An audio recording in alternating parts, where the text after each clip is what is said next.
Everyone, I'm Judge Corey Amanda Cotham. We're here for the afternoon session of first appearances. We also have a handful of hearings that are set that we'll address after the first appearances. Just a reminder to everyone, everything that we say is being recorded and can be used against you at a later date, so please be sure to speak with your attorneys before you speak on the record. Mr. Reedy, is there anyone that the jail's requested to be called out of turn? Not that I'm aware of, Your Honor. All right, then we'll just go in the order that I have them. First up is Jennifer Lang. Bonded? All right, I find probable cause. Judge, I've been advised she bonded. Okay, I just confirmed that with confinement. Thank you, Mr. Romero. Shatavia Davis. Bonded as well, Judge. All right, I find probable cause. Mabel Montes. She's here present, Judge, I mean. All right, good afternoon, Ms. Montes. Hi. You are before the court on one count of DUI, alcohol or drugs, first offense, and count 2, child neglect without great bodily harm. I do find probable cause, and I will hear from the parties as to bond. Okay. Judge, my understanding is she does have prior contact, but I believe minor nature a couple of years ago, maybe like an open container, misdemeanors, things of that nature. Nothing very seriously. She's been residing in South Florida now for 6 years. She's 37 years old. She lives in Hialeah with her son. She's a single mother, Judge. My understanding is, I believe when she was being arrested, law enforcement contacted, I believe, her mother, which would be this child's grandmother, and I believe the son's father. That's who has the child right now. Judge, based on the fact that she really doesn't have any extensive contact with the criminal justice system, I'm going to be asking for a $500 bond on Ms. Montes' behalf on count 2. Your Honor, I'm fine with that, but I would also ask that she be supervised by pretrial with a random testing and no alcohol or intoxicants.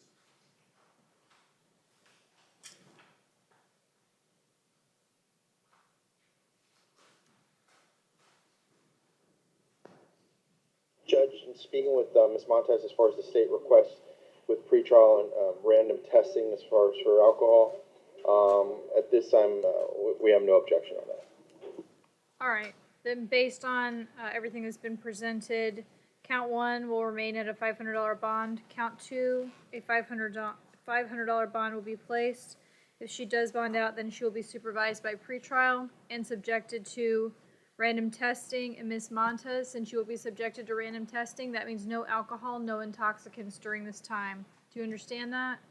Yeah.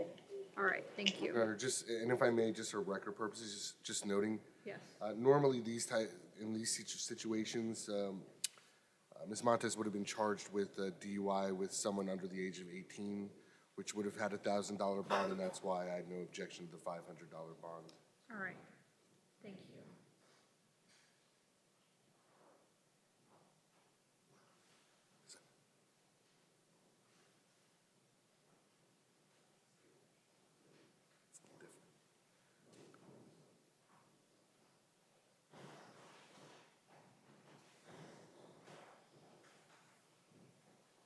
Tasha Thermatus. Ms. Thermatis is here, Judge. Come on up, ma'am. Judge, she declined the service of public defender. She's going to hire her own counsel, but she believes also her bond's been posted.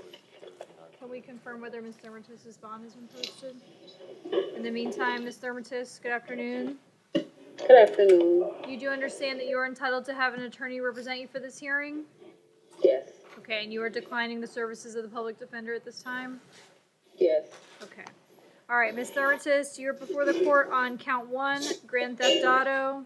Count 2 is for, the docket reads as motor vehicle title registration bill of sale. That's for possession of a fraudulent motor vehicle registration. Count 3 is for possessing a vehicle with altered VIN numbers.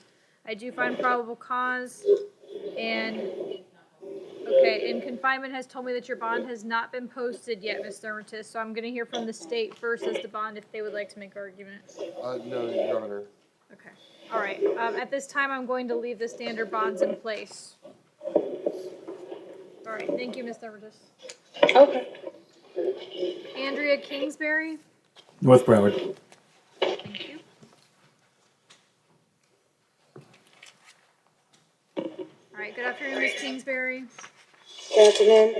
All right, Ms. Kingsbury, you are charged, you're before the court on count 1, possession or use of drug paraphernalia, and counts 2 and 3 are each felony warrants. It looks like violation of pretrial with no bond holds. Counts 2 and 3 are not for magistrate. I do find probable cause, and I'll hear from the parties if they wish to make any argument. Well, Judge, I confirmed with the state that count 2 was filed actually as a misdemeanor, Okay. which I suppose really doesn't change the violation of pretrial. Unfortunately, I couldn't find a court date for Miss Kingsbury. Do we have one? Well, it was just filed yesterday, so she'll have to have an arraignment scheduled before Judge Carpenter Toy. Okay. All right. I'm afraid we're not going to be able to get you out, Miss Kingsbury. Judge, I just ask you to leave the bond on count 1 at where it is. And Andrea, you should be going in front of Judge Carpenter Toy within a few days, okay? Your Honor, my understanding is pretrial will go to Judge Carpenter Toy to see and advise her that Ms. Kingsbury was on pretrial on a felony matter that is now a misdemeanor matter. One, does she, I guess in this situation, how does she want to address the violation that was found by Judge Bailey? And then, is that correct? And then she'll sign an order one way or the other how to proceed. All right, so hopefully, Ms. Kingsbury, your divisional judge, will be able to get to this sooner rather than later. All right, so I'll leave the bond in place at this time. Good luck. Okay. Messiah Kimbrough da Silva. Yes, ma'am. All right, thank you. Good afternoon, Mr. da Silva. You are Judge. before the court on count 1, attaching a registration or license plate not assigned to a vehicle. Count 2, driving while license is suspended, first offense. Counts 3 and 4 are each misdemeanor capiases. I do find probable cause, and I will hear from the parties. Nothing to add from the defense, Judge. Okay? Nothing from the state. All right. Then in light of that, I will leave the standard bonds in place, and I do see that Mr. da Silva has a hearing before his divisional judge tomorrow morning. Thank you. Samej Knowles.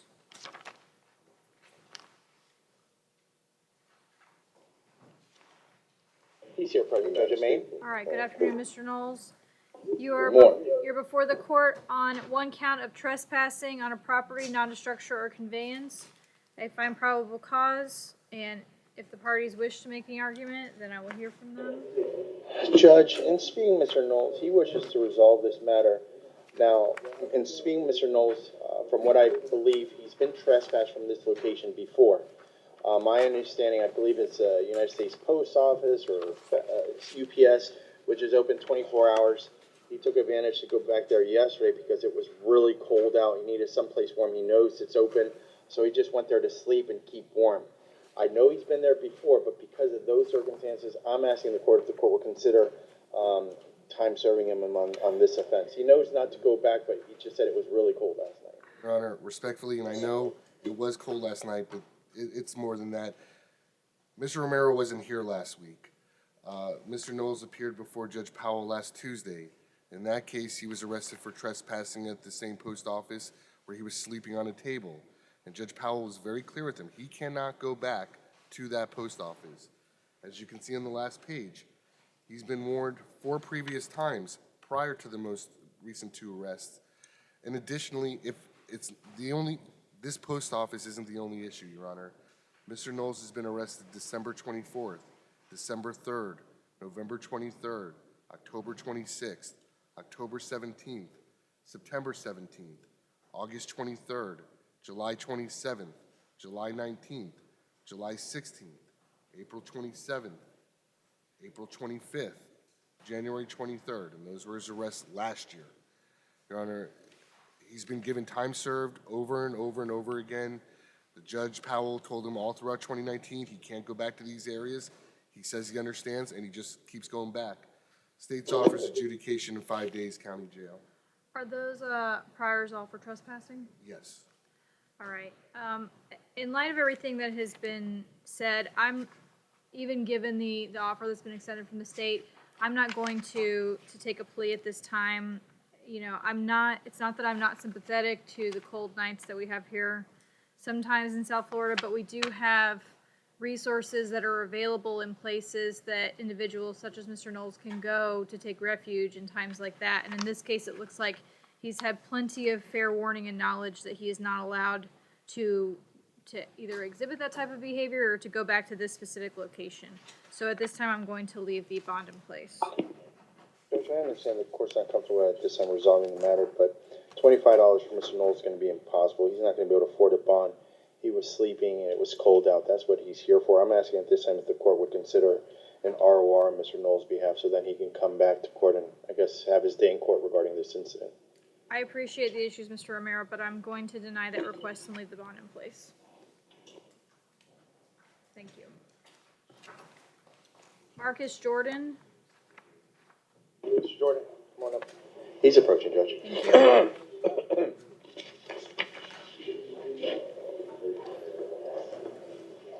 All right, good afternoon, Mr. Jordan. Good afternoon.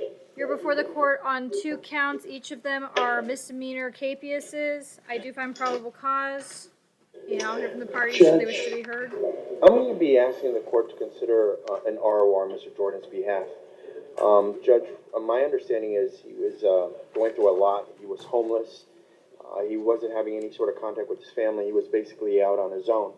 He missed court, I believe it was somewhere in fall of 2019. Since then, he's kind of changed his life. My understanding now he's employed. He works at Pompano and Macy's. He's been there now for about 4 months, making about $9.25.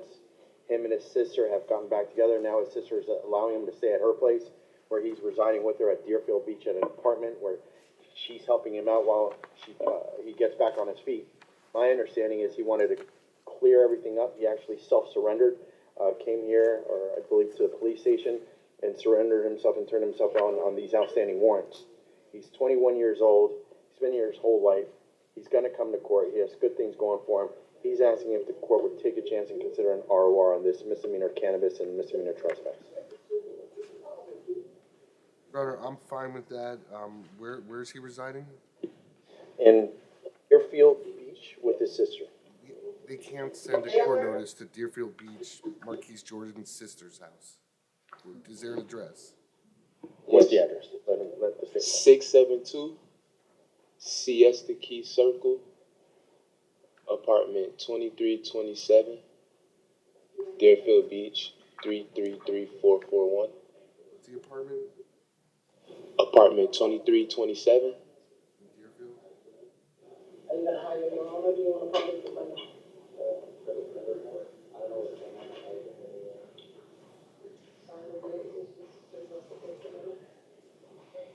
All right. They're going to have the clerk's office update the address. Thank you, Joe. All right, he's got the new address written down. All right. In light of what I've been told, Mr. Jordan, I do see that you did self-surrender in this case, and I hope that if you're on the right track, then I hope that you continue that way. I'm going to ROR you on both of these counts, but understand, Mr. Jordan, that just because you are going to be released at this time doesn't mean that that's the end of these 2 cases. That means that it will be your responsibility to check back with your attorneys in the clerk's office to know any future court dates that you need to be present for. Do you understand that? Yes, ma'am. Okay. All right. Good luck to you. Good luck, sir.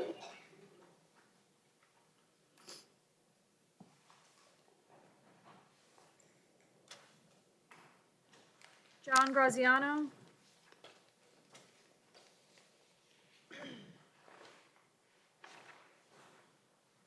He's here, present, Judge. All right. Good afternoon, Mr. Graziano. Good afternoon. You're before the court on count 1, battery on a person 65 years of age or older. Counts 2, 3, and 4 are each for misdemeanor capiouses. I do find probable cause, and I will hear from the parties. Your Honor, I'd be requesting a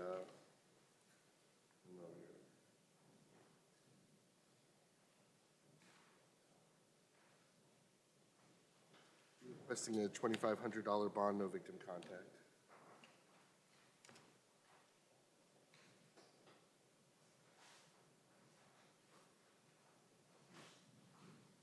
Romero, he said $2,500 bond, no victim contact. Okay, okay. Judge, that's going to be a little bit out of reach for Mr. Graziano. I was respectfully going to ask for $1,000 bond on his behalf. Now, he's been here his whole life. He's from South Florida.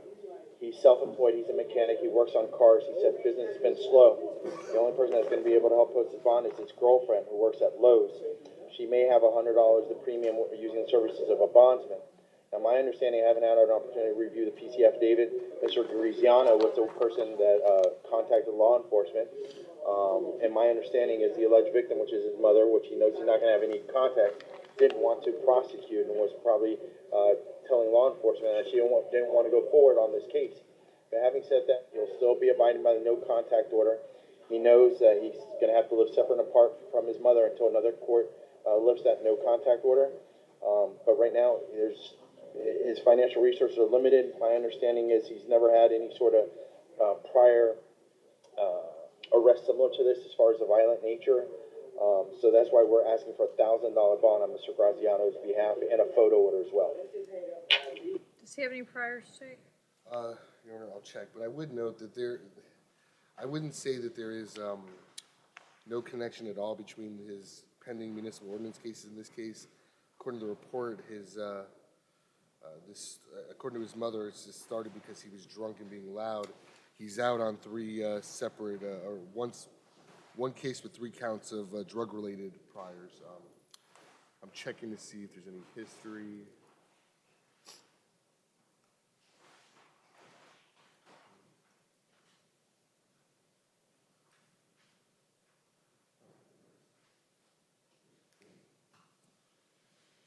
I'm not showing anything else, Judge. This time I'm going to set a $1,000 bond on count 1. I'll leave the other bonds in place on counts 2, 3, and 4. There's going to be a no victim contact order. So Mr. Graziano, no victim contact means no phone calls, no text messages, no third party contact, no social media. Do you understand that? Yes, ma'am. All right, and I will sign the photo order that was requested.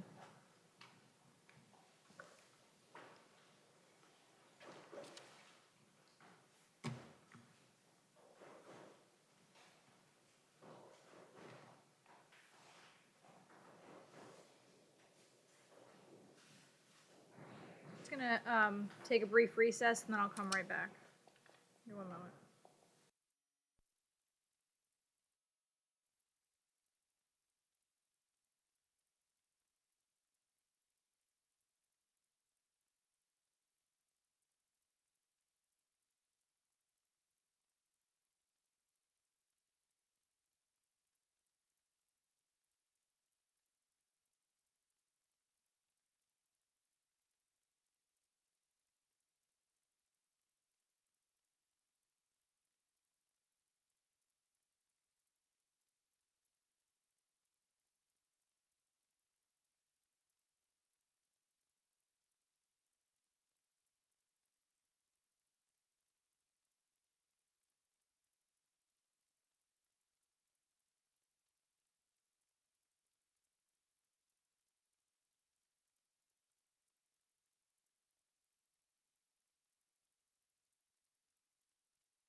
We're back on the record. Let's go to Dane Espinoza.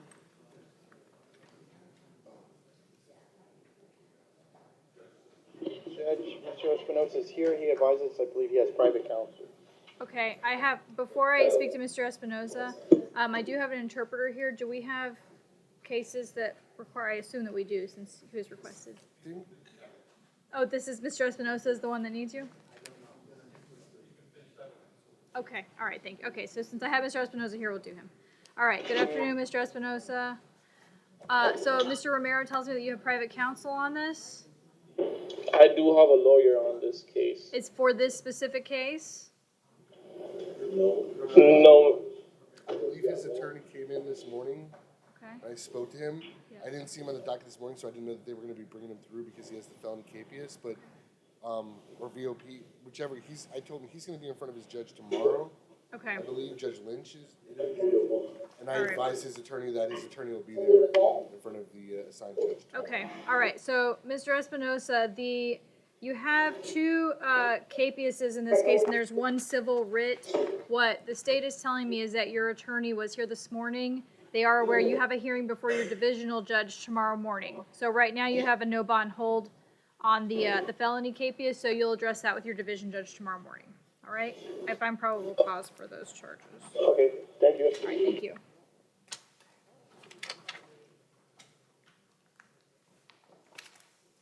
Okay, hold on. Before I go up to the next one, who needs an interpreter? On our second look docket on the felony division judge, it's a lady that we had here this morning.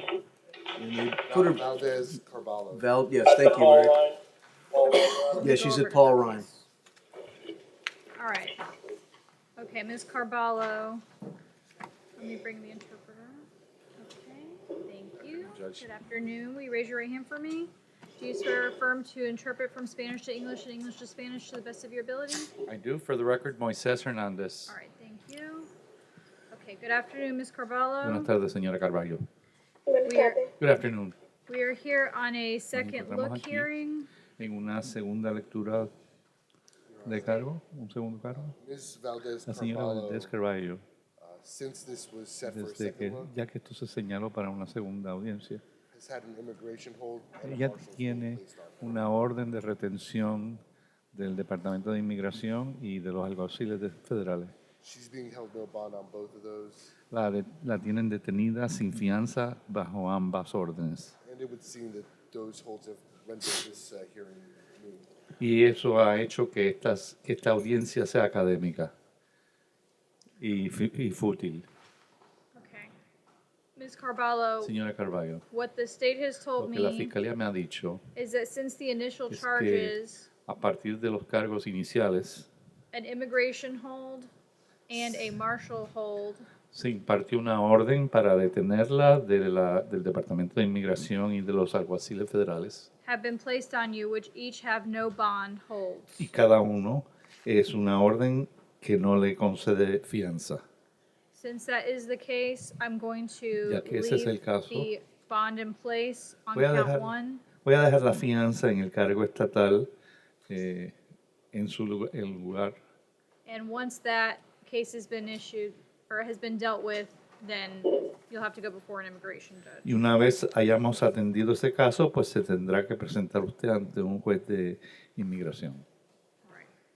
Good luck to you, ma'am. Buena suerte, señora. Is there anyone else that needs an interpreter? ¿Alguien más que necesite intérprete de español? All right. Thank you, Judge. Thank you, Moses. All right. Your Honor, North Broward has one they would like called out of turn. Okay, who's that? He's the last case on your felony second look docket, Will Curvins Tamar. It's a misdemeanor. No, Broward. He's Oh, I'm sorry, misdemeanor docket. All right, Mr. Tamar. Okay. All right, good afternoon, Mr. Tamar. All right, state what's going on in his case. It's a second look, Your Honor.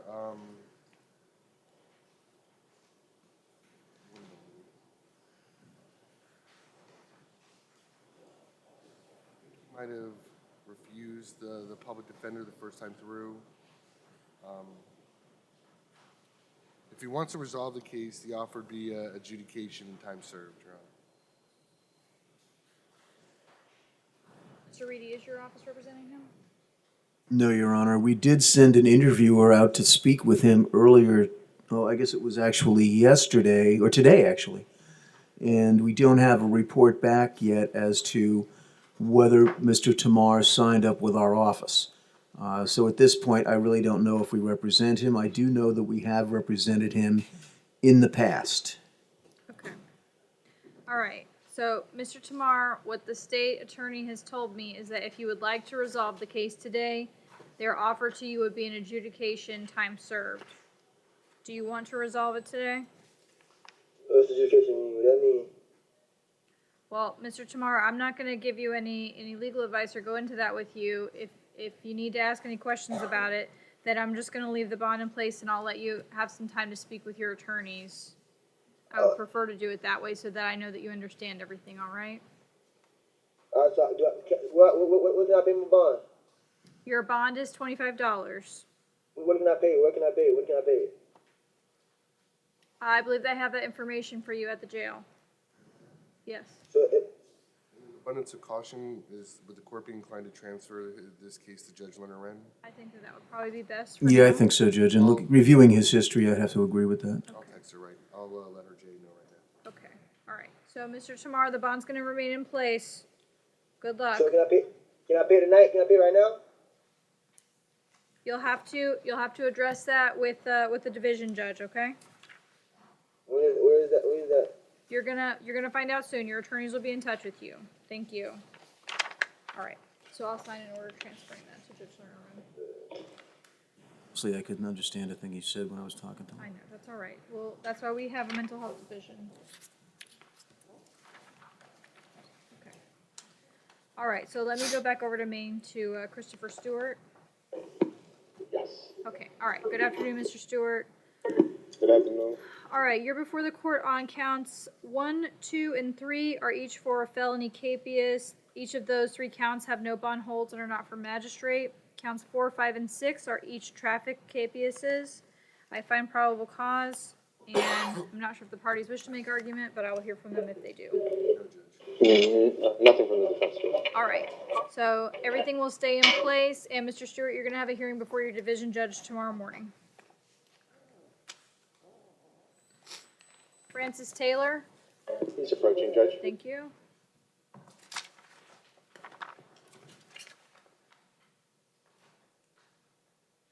He's approaching, Judge. Thank you. All right, good afternoon, Mr. Taylor. Good afternoon, Judge. You are before the court on an ad charge. This is a count for grand theft. I do find probable cause, and I will hear from the parties. Your Honor, Mr. Taylor has resolved a misdemeanor violation of probation Okay, for leaving the scene of an accident. He's completed his sentence. all right. In consideration of that, I'd have no objection to, I don't see any other priors in Broward. I'd have no objection to his release to pretrial on this case. Judge, my understanding, Mr. Taylor already reached out to his bondsman. His bondsman's, I believe, may have already posted it. Can we check to see if his bondsman posted? We'll get an update on that.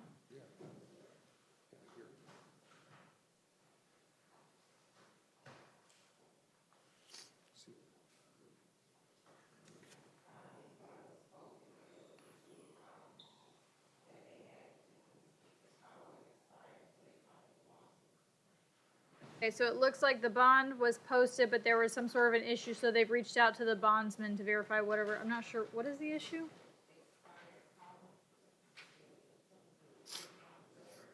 Oh, something to do with the surety bond.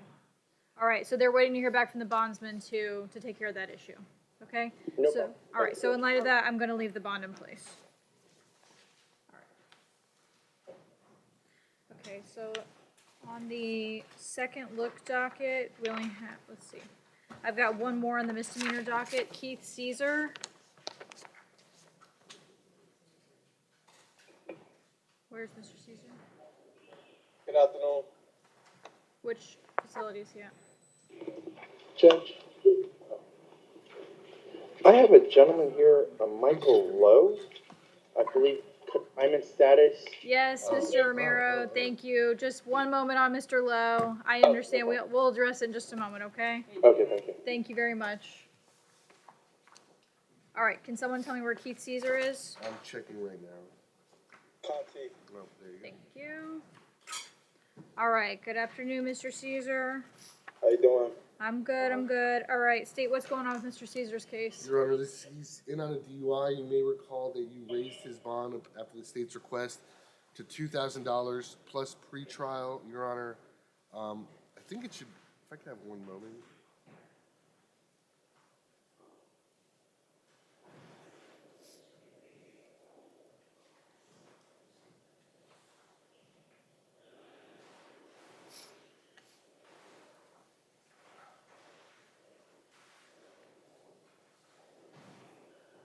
Yes, $2,000 plus pretrial, no alcohol or intoxicants, and random testing.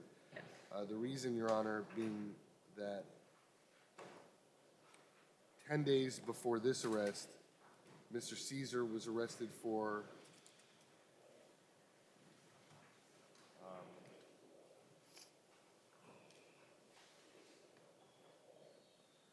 false imprisonment, obstructing, depriving a victim means of communication with 911, and domestic violence battery. And he was out on a $16,500 worth of bond. He's also out on a possession of cocaine, attempted tampering of physical evidence, and fleeing and eluding law enforcement. In 2016, he was sentenced to a year and a day state prison on a possession of cocaine, a year and a day from a carry and concealed firearm in 2016, possession of cocaine 2015, possession of cannabis with intent to sell 2014, tampering with evidence 2013. So I'd be requesting, in light of the fact this is now his third open case, that Your Honor keep the bond in conditions that you originally set in place. Should be heard. Well, I know that he's not able to post that bond, Judge. He wasn't able to post the bond before you raised it. He certainly can't post it now. Looking at the other cases that he currently is out on, I believe we do represent him on those cases. And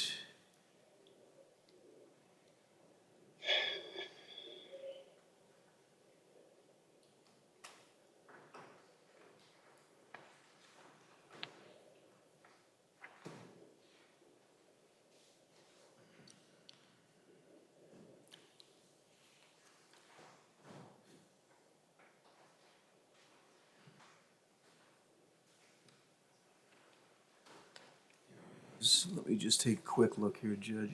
Bear with me for a second. Yeah, we do represent him on both of those unfiled cases. They are both unfiled. Possession of cocaine is filed. Okay. False imprisonment hasn't been filed, but he really hasn't given us much time to make a filing decision. It's only been 10 days. Okay, all right. Yeah, it hasn't shown up in our system yet. Judge, the only thing I can ask you is for pretrial release on him. He doesn't have any financial ability to post any of these bonds. All right. In light of the information that still remains, I'm going to deny the request and leave the bonds in place. All right, thank you. And then I have one case left on the felony docket. Rose Howell. She is a medical reset, Judge. I thought she posted, yeah. Did She post? posted, okay. Well, she's a medical reset and she posted bonds, so. I know her husband told me he was gonna post her bond for her, but then, I don't know. Okay. Let me let North Broward know. All right, so then let me go over to Maine. Thank you. So, Mr. Romero, you do have Mr. Lowe there. Yes, Judge. All right, Can you inform us he has private counsel? His private counsel is present in the courtroom. Since I haven't read the paperwork yet, let me just, give me a moment to read it. Do I have an order on this? Do I have an order for him?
Miller, have you had the opportunity to review Mr. Lowe's paperwork yet?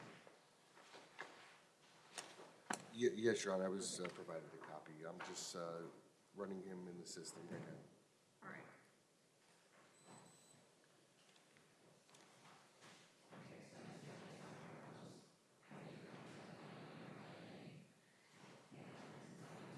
Good afternoon, Mr. Lowe. So, Mr. Lowe, you are before the court on a total of 6 counts.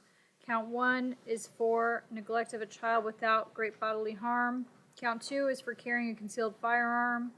Count 3 is unsafe storage of a firearm. Count 4 is possession of cannabis over 20 grams. Count 5 is possession of oxycodone. Count 6 is possession of cocaine. I do find probable cause for these charges. Judge, could we talk about count 1, PC? Sure.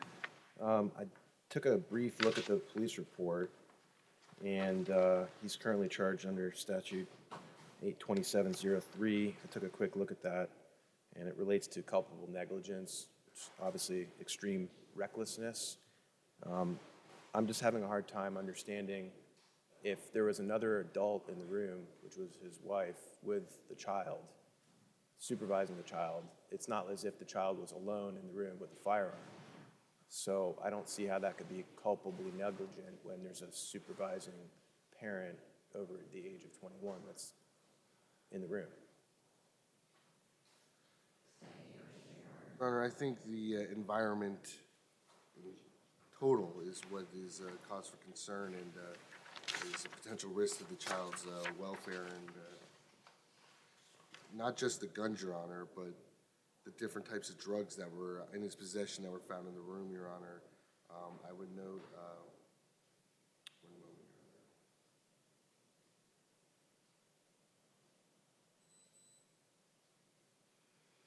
Your Honor. Over 800 grams of cannabis was found in the room, granted in the safe, but still present in the room. There was cannabis in plain sight along with the firearms, Your Honor. Bullets in plain view on the floor, Your Honor. I just think the setting as a whole would qualify for child neglect under the statute. Based on what I'm reading in the probable cause affidavit, without even going into the items that were located within the safe, I'm reading in here that there was cannabis in plain view inside of the hotel room along with firearms. The PC affidavit says one of the firearms was inside a black backpack on the bed. The backpack was left open and the firearm was in plain view inside of the backpack. The firearm was a Glock 19 without a round in the chamber, but a fully loaded magazine inside of the gun. Correct, and that's why I think it's important to bring attention to that fact. That the gun would have to be chambered and the slide would have to be engaged. A lot would have to happen in order for a child to get hurt. So I'm not saying it's a perfect circumstance, Judge, but I'm asking the court to consider what the statute says, and culpable negligence is a very, very high burden. It's extreme recklessness, meaning that there's no other outcome than somebody's going to essentially get killed or seriously hurt. The behavior is so egregious, and what I'm just suggesting to the court is that having a supervised parent in the room watching the child, the narcotics and the guns being, the narcotics specifically being in a locked safe, I don't see how that supports extreme, gross, flagrant disregard for life. The guns are supervised, the drugs are in a safe, the child is essentially in the care, I mean, it's a hotel room, the child was with the mother. So, again, under the statute, I understand culpable negligence, and culpable negligence needs to be such incredibly reckless behavior that there's no other outcome. So guns, supervision, drugs in a locked safe, I'm just not, personally, I don't obviously see it. Obviously, I'm counsel defending my client, but that's, I mean, knowing the law and how it works, culpable negligence is a very, very high burden. He's not charged with culpable negligence, it's negligence. It's not the same definition as culpable negligence. Also, just noting very briefly, Your Honor, first off, to the defense to say, well, the child's mother was there, when the mother is allowing the children to be around this atmosphere, I don't know that that's really much of a defense. Secondly, Your Honor, I would note the age of the oldest child is 7 years old. Clearly, as we've seen time and time again, unfortunately, in the news, 7 years old, a 7-year-old is quite capable, unfortunately, of possessing a firearm, and we've seen many accidents occur. So I don't think the fact that even if a bullet wasn't chambered, it's certainly unavoidable that a small child can mishandle a firearm, especially one that's not secured. And again, I respect that, but when you have a gun with a magazine that's separate from the gun, which would have to be inserted into the firearm, the slide would have to be pulled back with a parent in the room, and in the statute, if you want to take a look at it, it is culpable negligence. That's the definition. I'm reading straight out of the statute of 827. And the statute states, one, a person who willfully or by culpable negligence neglects a child without causing great bodily harm. So that is the language. We all know the definition of culpable negligence. So if the gun was chambered, there was a magazine in the gun, and the gun was locked and loaded, and all you needed to do is pull that trigger, I think that would make a huge difference in this case. But without those facts and the fact that the parent was in the room, albeit might not be the best environment, I understand that, but we're talking about law and facts and elements that need to be established in order to raise probable cause. I think that specific count is more than a stretch. All right, well, counsel, respectfully, Yes, ma'am. I'm going to disagree with you. Yes, ma'am. While the PC affidavit does reference that the hotel room was registered to both the defendant and his girlfriend, I don't actually see anything in the affidavit specifically stating that she was in the room supervising the children. And even with that being said, the fact, if you're going to bring this down to whether a bullet was chambered in the gun or not, Yes, ma'am. that's not where the breaking point's going to be for me. It's going to be the fact that there were multiple drugs and weapons with loaded magazines within reach of children that had access to it.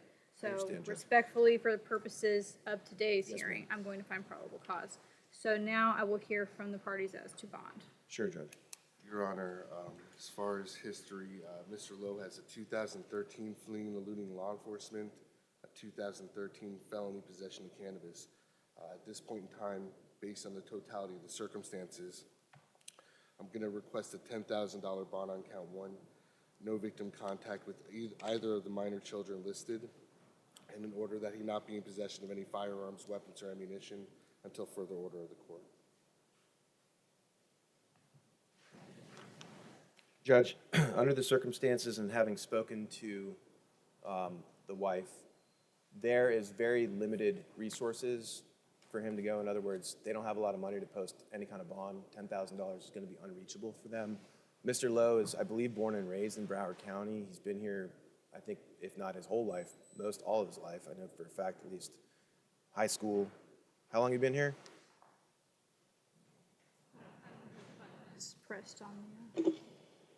How long have Been you here my whole life. Your whole life. So he's been in Broward County his whole life. He has a home in Broward County, Judge. I don't think he's in any way a flight risk, but the monetary aspect is what I ask that the court can address. Would the court be inclined to do $5,000 in total on all charges? I think they could probably come up with $500 more bondsmen. But other than that, then they're bonding. Let me just, Your Honor, I if, hold on one apologize. second. It's just hard for me to hear everybody. If Mr. Romero is there, could he just turn the button back off? The noise is a little loud. Yeah, that was it. Your Honor, I apologize. I failed to mention. I'm showing that Mr. Lowe, from what I can tell, has a pending criminal matter out of the state of Colorado, selling marijuana and a weapons offense. He was arrested June 30th of 2019, and according to the NCIC, it is indicating that that case is still ongoing.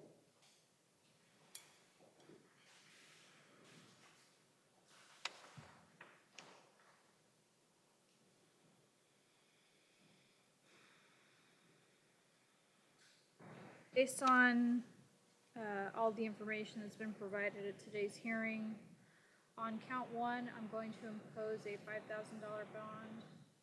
The remaining standard bonds will remain in place. There will be a no victim contact order with regard to the 2 minor children, and there will be an order that Mr. Lowe possessed no firearms, weapons, or ammunition until further order of the court. Wanted to thank everybody in this room. I know everyone had to run a few extra steps here to do this, and I greatly appreciate everybody. Thank you.